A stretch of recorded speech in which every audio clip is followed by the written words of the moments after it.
So the oven is now preheated to 450 degrees, and I've removed the lid here, and I've kind of moved them aside a little bit. You can see they have definitely gotten bigger. At this point in the stage, when the people say double in bulk, it can be sometimes difficult to determine that, because you're talking about double in bulk and volume, and I always have found that to be a little bit challenged, but they're definitely bigger. If you didn't let them rise enough on this last rise here, you'll just get a small split in your bread, and it'll still taste delicious, and the next time you'll just know to let it rise a little bit longer.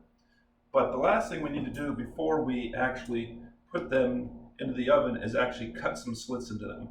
Now I'm just going to use a nice sharp chef's knife.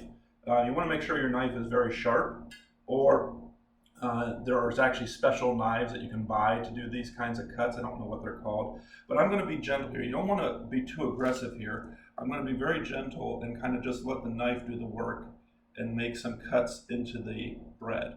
Now, the reason for these cuts is that when you put it in the oven, the yeast, all the air bubbles that it's created, they're going to have like one last explosion before the yeast gets killed off, and you're going to get one last kind of big rise here.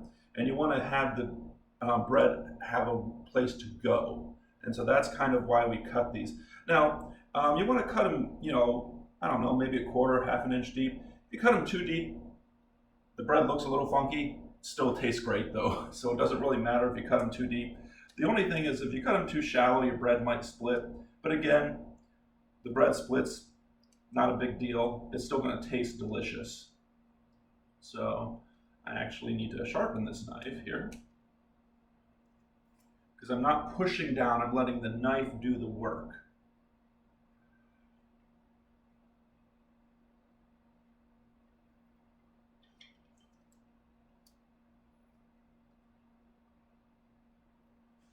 So now I'm just going to simply pop these into the oven and bake them for a total of 20 minutes, maybe a little bit longer, could be 24, until they're nice and golden brown. Now, one thing you need to do is make sure that you have steam in your oven. Professional baking ovens actually have steam injectors on them, and we don't have steam injectors on most residential ovens here, but there's easy ways to do that. One thing I do is I just have a pizza stone in my oven, and I just throw like a cup of water onto the pizza stone at the beginning, and then 10 minutes into the bake I throw another cup of water on there. If you don't have a pizza stone, or you don't want to just throw water straight into your oven because you're concerned about damaging something, which I can understand that, just put a pan. Get like a casserole dish, or actually an old roasting pan works really well. Just fill it up with some water, and it would be best to put that in there when you're preheating the oven, and that will create a nice steam environment, and that gets you that nice crispy crust, which is what we're wanting. So I'm going to go ahead and toss these in the oven and toss some water in them, and then after 20 minutes we'll bring them out and you should see some nice crispy loaves of bread.